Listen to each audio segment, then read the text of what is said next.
வணக்கம் நண்பர்களே.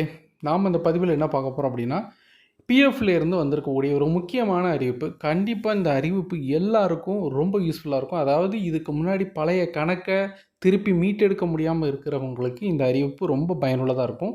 வீடியோவை கடைசி வரைக்கும் பாருங்கள். சேனலை சப்ஸ்கிரைப் பண்ணிக்கோங்க. வாங்க நம்ம இப்போ வீடியோக்குள்ளே போகலாம். ஆதார் அடிப்படையிலான இணையதளம். சந்தாதாரர்கள் தங்களின் செயலிழந்த பழைய கணக்குகளை செயல்படுத்த உதவும் வகையில் இபிஎஃப்ஓ விரைவில் ஆதார் அடிப்படையிலான இணையதளத்தை அறிமுகப்படுத்தும் என்று அமைச்சர் கூறினார். அதாவது பழைய கணக்கு செயல்படுத்த முடியலைங்கிறதுக்காக இப்போ என்ன செய்தாங்க, அதுக்குன்னு தனியாக ஒரு ஆதார் இணையதளத்தை கொண்டு வராங்க. ஸோ செயலிழந்த கணக்குகளை கண்காணிப்பதற்கான ஆதார் அடிப்படையிலான இபிஎஃப் அணுகல் தளம் அல்லது இ பிராப்தி என்பது பழைய இபிஎஃப் கணக்குகளை அடையாளம் காணுதல், கண்காணித்தல், யுஏஎன் இணைத்தல் மற்றும் செயல்படுத்துதல் ஆகியவற்றை எளிதாக்கும் ஒரு பிரத்யேக டிஜிட்டல் தளமாக இருக்கும். ஸோ எல்லாருக்கும் கண்டிப்பாக பழைய கணக்கை யுஏஎன் நம்பர் இல்லாதவங்களுக்கெல்லாம் இது ரொம்ப யூஸ்ஃபுல்லாக இருக்கும்.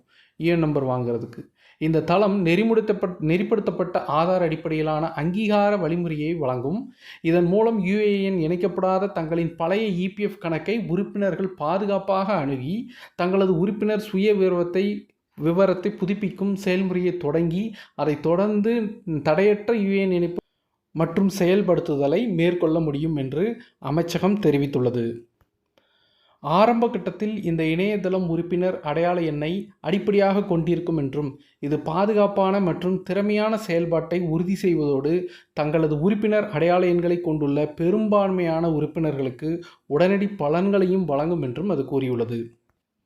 வருங்காலத்தில் தங்களின் பழைய உறுப்பினர் அடையாள எண்களை நினைவு கூறவோ அல்லது அணுக முடியாத உறுப்பினர்களையும் உள்ளடக்கும் வகையில் இ பிராப்தியின் வரம்பை விரிவுபடுத்த திட்டமிடப்பட்டுள்ளது.